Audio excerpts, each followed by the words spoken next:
एक बड़े शोरूम में आग लग गई और बड़ा ही दुखद रहा। उसमें शोरूम के मालिक का निधन हो गया है। कोर्ट ने आदेश कर दिया तो ऐसा लग रहा था कि घंटे 2 घंटे में महापौर तमाम लोग पहुंच गए थे गेती फावड़े लेके, और ऐसा लगा था कि 2-1 घंटे में सब हटा उठू के कल से बिल्कुल BRTS खाली हो जाएगा। पर तोड़ने के टेंडर को लेकर जो गुत्थी उलझी हैगी वो अभी तक सुलझ नहीं पाई है। अभी तो यही नहीं हटा तो 6 ब्रिज की बात तो बहुत बात की होगी कि हम कहाँ घरों में लोगों के आम लोगों के घरों में एक आकलन किया गया है जिसमें बताया गया 36,000 टन सोना जो है लोगों के घरों में, एक ही साइबर कैफे से जो है 6,000 नाम जो है अलंग सीट में विधानसभा में हटा दिए गए थे। नमस्कार, शाम के अखबारों की चर्चा चाय के साथ। आज खबरें हैं और जानकारी भी, और 23 अक्टूबर का दिन है आज। भाई दूज का त्यौहार शहर में मन रहा है और आज त्योहारों की श्रृंखला भी खत्म हो जा रही है। अब इसके बाद में शहर सामान्य है, खबरें भी आने लगी है, पर खबरों की रफ्तार भी आने में थोड़ा सा समय और लगेगा। धीरे धीरे त्योहारों से बाहर निकले। फिर भी कुछ खबरों का चयन किया है। बहुत ज़्यादा उत्साहजनक खबरें नहीं है, पर खबरें वो हैं जो आपकी जानकारी के लायक होना चाहिए, जिसके बारे में हमने चुन चुन के अलग अलग अखबारों से निकाली। आज शहर में एक हादसा भी हो गया। एक बड़े शोरूम में आग लग गई और बड़ा ही दुखद रहा। उसमें शोरूम के मालिक का निधन हो गया है आग लगने झुलसने के कारण, और उनके दोनों बेटियां जो है अस्पताल में भर्ती हैं।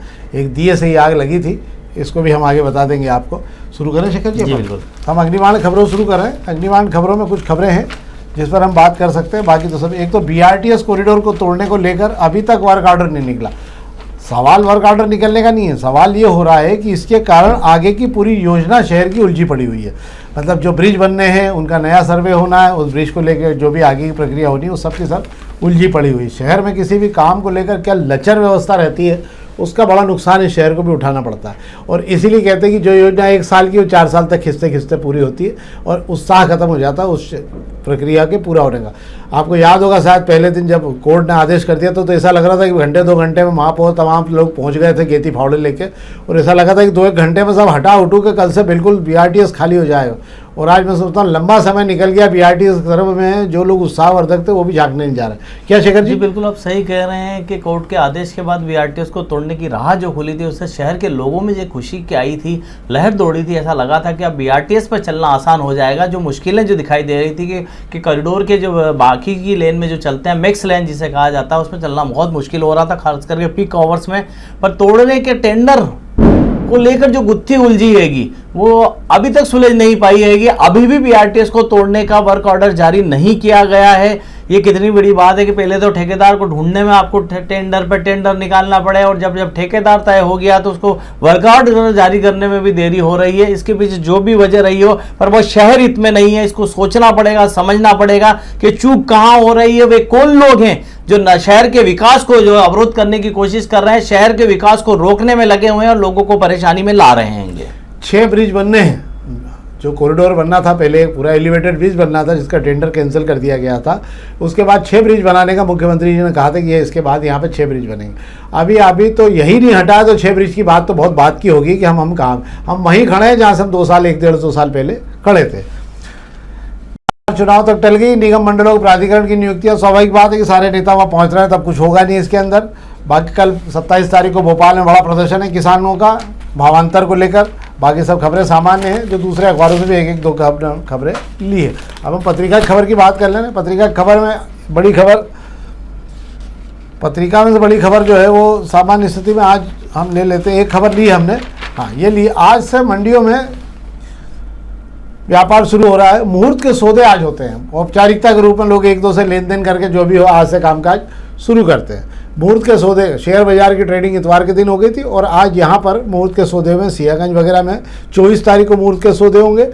ये मंडी में हुए, पर भाव आज आलू और प्याज के नहीं हो गए। मतलब मजेदार बात है कि सौदे तो हुए पर भाव जो है वो नीचे चले गए, ऊपर नहीं गए। आज पहला दिन जो शुभ दिन था उस दिन। क्या शेखर जी? जी बिल्कुल सही कह रहे हैं। दीपावली निपटने के बाद में शुभ दिन देखकर जो है मंडी में मुहूर्त के सौदे किए जाते हैं। छावनी आजान मंडी में आज इसकी शुरुआत हो गई है। हालांकि बता दूं कि सियागंज में कल मुहूर्त के सौदे होंगे। और चूँकि जिस तरीके से आप बता रहे हैं सब्जी मंडी के जो हालात बने हुए हैं, अब ये मौसम ऐसा आ गया है कि अब किसानों को जो है उनकी जो उगाई गई फसल है या उनकी उगाई गई फल सब्जियां हैं, उनके दाम को लेकर संघर्ष करना पड़ेगा, क्योंकि ये जो मौसम आ जाता है थोड़ा सा ठंडक लिए वो मौसम, उस समय सब्जियों के दाम नीचे हो जाते हैं, क्योंकि सब्जियों, हालांकि सब्जियों को खाने की शुरुआत हो जाती है, वे सब्जियां जो बात कर लेते हैं कि बारिश के मौसम में बंद करती थी खाना, जब फूल गोभी हो गए, हम बात कर लें हरी पत्तेदार सब्जियां हो गई, उनकी शुरुआत दिवाली बाद होने वाले अन्नकूट के बाद से शुरू की जाती है। उसमें बैंगन वगैरह, आलू वगैरह सब शामिल रहते हैं।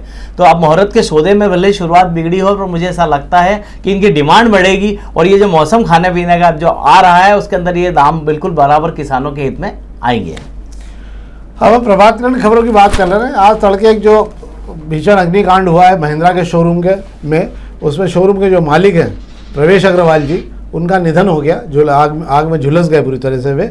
उनकी 2 बेटियां हैं, पुत्री जो है उनकी हालत गंभीर है। इसी शोरूम के ऊपर ही वो उनका मकान था 3री मंजिल पे, जिस पे वो रहा भी करते थे। कमलनाथ जी के बड़े करीबी थे ये, और इस हादसे में बहुत ज़्यादा, मतलब पूरा शोरूम तो जलकर राख हुई है, और किचन, पूजा घर से हॉल तक सब आग लग गई है। अलग अलग कारण बताए जा रहे हैं। कुछ लोग कह रहे हैं कि पूजा स्थल पे जो दिया रखा था उसकी आग फैल गई, कुछ लोग कह रहे हैं एसी में शॉर्ट सर्किट हो गया तो उसकी आग फैल गई। जो भी हो, पर हादसा बहुत भयानक हुआ है। क्या शेखर? बिल्कुल आप सही कह रहे हैं। एबी रोड पर महिंद्रा का शोरूम जो है किसी से अनजान नहीं है, सारे लोगों ने मुझे लगता है इस शहर के देखा ही होगा। उसी शोरूम के जो 3री मंजिल पर है, जो प्रवेश अग्रवाल का परिवार रहता था, जो इस शोरूम के मालिक हैं, वो परिवार के साथ में सो रहे थे। सुबह की बात बताई जा रही है, 5 बजे के आसपास जो है दिवाली पर जो अखंड ज्योत का दीप जलाया गया था, उस दीप की वजह से आग लगी है, ऐसी वजह बताई गई। अभी स्थिति एकदम क्लियर नहीं हुई है। उसके अंदर जो है परिवार, घर का जो सामान जल गया और परिवार को जो घुटन में आ गया। प्रवेश अग्रवाल जी की जो मौत की वजह बताई गई, उन्हें हॉस्पिटल भी ले जाया गया था, CPR भी दिया गया, पर लेकिन जान बच नहीं पाई है। दम घुटने से उनकी मौत होना बताया जा रहा है। उनकी पत्नी और 2 बेटियां जो भी इस हादसे में, जो पुलिस ने उन्हें बचा तो लिया है, अस्पताल में भर्ती है। एक की हालत गंभीर बताई जा रही है, पर अभी स्थिति सामान्य हैगी। अब पता चलेगा आगे क्या होना। पर सवाल ये उठता है कि कितना दुखद हादसा एक ऐसे परिसर में हुआ है जिस परिसर के आसपास खुली जगह हैगी। आपको पता तो एबी रोड पर जहाँ महिंद्रा का शोरूम, उसके आगे बहुत बड़ी एबी रोड, BRTS कॉरिडोर की रोड हैगी, चौड़ी रोड हैगी। इसके आजू बाजू में इतनी बड़ी इमारतें नहीं है कि वहाँ हवा पानी नहीं आ पाए। तो मुझे ऐसा लगता है कि ये हादसा जो हुआ है अपने आप में एक बहुत ही दर्दनाक है और सोचने पर मजबूर करता है कि हादसों को लेकर हमें अभी भी सचेत रहने की जरूरत है। कहीं ना कहीं सुरक्षा इंतजाम को और पुख्ता करना चाहिए था। हादसे की गारंटी कोई नहीं ले सकता, हादसा कहीं पे भी हो सकता है, पर यह है कि हमारे इंतजाम पुख्ता हो तो हम कुछ हद तक अपने आप को बचाने की कोशिश कर सकते हैं। मुझे लगता है शायद फायर सिस्टम वगैरह ऊपर की शायद ना हो, अब वो तो आगे मौका मिला है ना मिला वो भी बड़ा सवाल है। बहुत सारी बातें हैं, उसके अंदर निकलने का कोई रास्ता ना बना होगा, बहुत सारी चीज़ें होती है हादसे के अंदर। पर दुखद है, हमारी भगवान से प्रार्थना उनको आत्मा को शांति दे, और परिवार के जो लोग अस्पताल में भर्ती हैं उनके लिए भी अच्छा हो, ठीक हो जाए, उनके लिए बहुत ज़्यादा वो नहीं है। एक खबर पर हम बात करने से चूक गए थे। आज एक गुजरात जा रही शराब पकड़ी थी, अग्निबाण की खबर थी जिस पर हम बात करना चाह रहे थे। गुजरात ले जाई जा रही शराब पकड़ी गई थी, जो कचरे के पीछे छुपा के ले जाई जा रही थी, भंगार के पीछे। आपको आश्चर्य होगा कि गुजरात में शराब पर रोक लगी हुई है, पर इसके बावजूद भी जितना ज़्यादा गुजरात के में शराब जाने का कारोबार मध्य प्रदेश से होता है, वो अपने आप में एक बहुत बड़ा रिकॉर्ड भी है। और आपको ये भी आश्चर्य होगा कि हर दिन 50 से 75 ट्रक जो है यहाँ से शराब के निकल कर इसी गुजरात वाले रास्ते पे, मतलब धार से निकल कर ही जाते हैं, और एक बहुत बड़ा लेन देन इसमें होता है। हमने एक स्टोरी पूरी की थी इसके ऊपर, और करीब करीब 1 से 1.5 करोड़ रुपए रोज़ का लेन देन यहाँ पर जो है शराब के ठेकेदारों, शराब के जो कारोबारी हैं, जिनके वहाँ ठेके हैं, वो निकलने नहीं देते हैं, और वो सब करते हैं। उसमें इंदौर के बड़े सब तमाम ठेकेदार इसमें इन्वॉल्व हैं। आपको ये भी जान के आश्चर्य होगा कि पहले शराब के ठेके उज्जैन ग्रुप के पास थे, और उज्जैन ग्रुप का यहाँ पे कब्जा था धार के अंदर। बड़े विवाद के बाद में उनकी राशि 60-65 लाख रुपए देकर उनको हटा दिया गया था, जो भी लेन देन हुआ था, और इंदौर के ठेकेदारों ने वहाँ मारपीट वारपीट करके उस ठेके पे कब्जा कर लिया था। आप समझ सकते हैं कि शराब के ठेके में धार का जो मामला है, धार झाबुआ का, उसका कितना महत्व है। क्योंकि अगर सबसे ज़्यादा राशि कमाना है 2 नंबर से आपको, तो यही 2 जगह ऐसी जहाँ पर आप कब्जा अगर बना के रखेंगे तो अथाह राशि आपको कमाई जा सकती है। आप समझ सकते होंगे कि ये रुपया कैसे आ रहा है और कैसे जा रहा होगा। ये थी खबर जिस पर छूट गई थी, हमने आपको जानकारी दे दूं मैं आपको। अब हम दोपहर की खबरों की बात कर ले रहे हैं। दोपहर के पहले पेज की खबरों की बात कर लेता हूँ, क्योंकि ये खबरें आपको कहीं पढ़ने को नहीं मिलेगी, बहुत बाद में आपको किसी दिन पढ़ने को मिल जाए तो बहुत बड़ी बात होती है। घरों में लोगों के, आम लोगों के घरों में एक आकलन किया गया है जिसमें बताया गया कि 36,000 टन सोना जो है लोगों के घरों में है।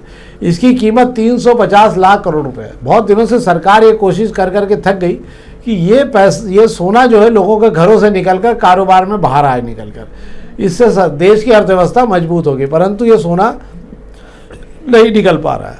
अब सरकार ने इसको लेकर एक नई स्कीम बनाने की तैयारी की है, उसको गोल्ड डिक्लेरेशन स्कीम कहा गया है। अगर इसे लागू कर दिया गया तो हर परिवार को अपने घर पे जितना भी सोना 2 ग्राम 4 ग्राम से लेके 1 किलो 2 किलो तक, इस सब की जानकारी एक स्पेशल फॉर्म में भरकर बैंक में जाके जमा करना होगी। इसे गोपनीय तरीके से बैंक रखेगी। ये बैंक का मतलब ये कहा गया है कि आपकी जानकारी किसी को लीक नहीं होगी। पर आप भी जानते हैं इस देश में कि लीक होने का सिस्टम क्या है, सारे डाटा जो है कभी भी चोरी हो जाते हैं।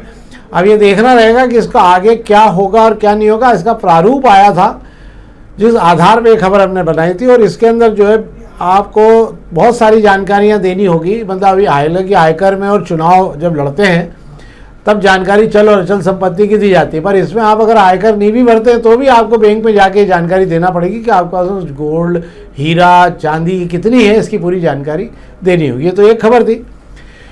एक खबर पर और बात कर ले रहा हूँ मैं आपको। यही बहुत ही अपने आप में रोचक मामला सामने आया है। ये खबर इंडियन एक्सप्रेस ने दी थी, जो उसको हमने लिफ्ट किया था।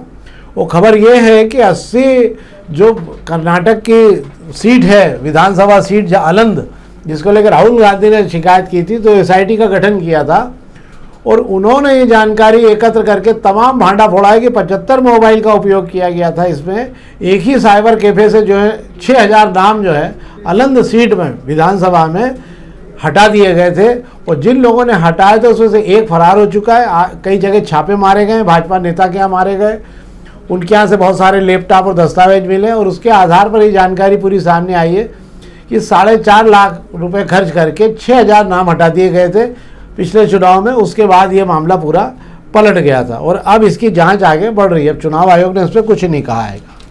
ये है खबर जिस पर हमने आपसे 2 जानकारी मैंने आपको दी। और इसके अलावा एक खबर और है, हालांकि इस पर भी थोड़ा सा आगे गाड़ी नहीं बढ़ पा रही है। जैसी हालत यहाँ हो रही है वैसी हालत वहाँ पे भी हो रही है कि छावनी मंडी का हट्टा तो तय है। जमीन प्राधिकरण को मिलना है कौन सी, जो छावनी मंडी की, वो 17 एकड़ जमीन है। उसके बदले में 200 एकड़ जमीन वन विभाग देने को तैयार हो गया है।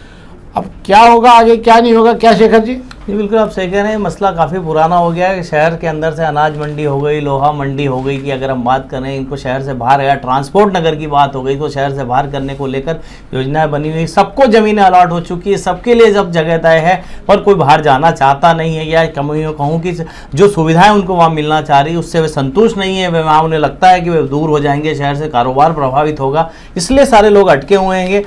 कुर्सी से रहे, पर शहर जितनी तेज़ी से बढ़ रहा, मुझे लगता है आज निकल तो जाना ही होगा।